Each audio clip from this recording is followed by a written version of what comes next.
តាមពិតទៅ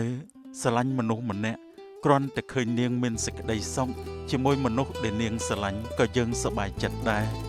ត្បិតតែរៀងឈឺចាប់បន្តិចតែក៏ល្អព្រោះមនុស្សដែលនាងស្រឡាញ់ជាមនុស្សដែលខ្ញុំតែងតែទុកចិត្តនិងជឿជាក់មករហូតខ្ញុំពិតជាស្រឡាញ់នាងខ្លាំងណាស់តែអ្វីគឺមិនអាចសមដូចបំណងឡើយមានតែជូនពរនាងហើយកាត់ចិត្តដោយស្ងប់ស្ងាត់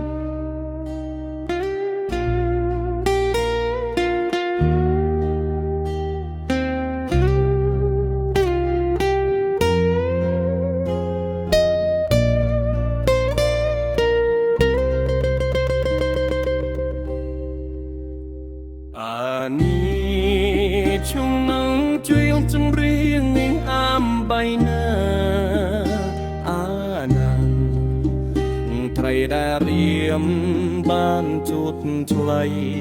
រីប្រៃ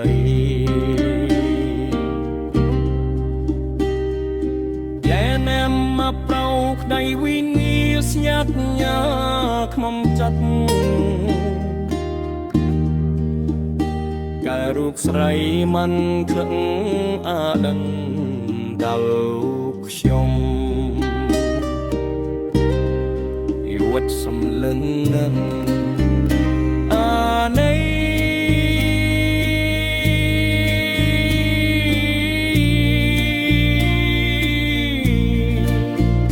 ប្រស័យរនខ្ញុំពៀមតលព្រួយខ្លួនមួយរូងរៃផួយត្រៀមក្រំក្រោយខ្សា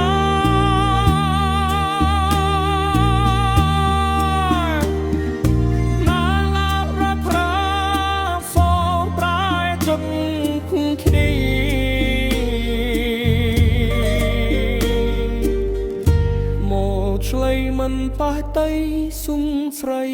មេត្រា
ខ្ញុំព្យាមទៅត្រួយខ្លួនមួយរួងរែងគួយព្យាមគុំក្រោយសា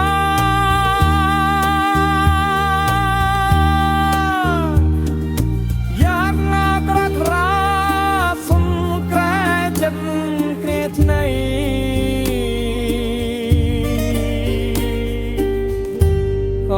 ใครมันเวเต